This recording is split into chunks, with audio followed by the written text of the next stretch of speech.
எல்லோரிடத்திலும் அன்பு செலுத்த வேண்டும், அது வளமை எனும் அன்பாக மாற வேண்டும் என்கிறார் அன்னை தெரசா.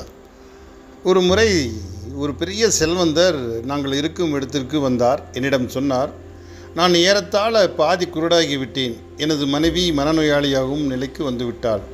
எங்களது குழந்தைகள் எல்லாம் அயல்நாடு போய்விட்டார்கள். தனிமையில் நாங்கள் செத்து கொண்டிருக்கிறோம். கருணைமிக்க மனிதர்களின் குரலுக்காக நாங்கள் ஏங்கிக் கொண்டிருக்கிறோம். நீங்களோ அல்லது உங்களை சேர்ந்தவர்களோ எங்கள் வீட்டிற்கு தயவு செய்து வாருங்கள். பணத்தை கொடுத்துவிட்டு நாம் திருப்தியாக இருந்துவிடக்கூடாது. பணம் மட்டும் போதுமானதல்ல.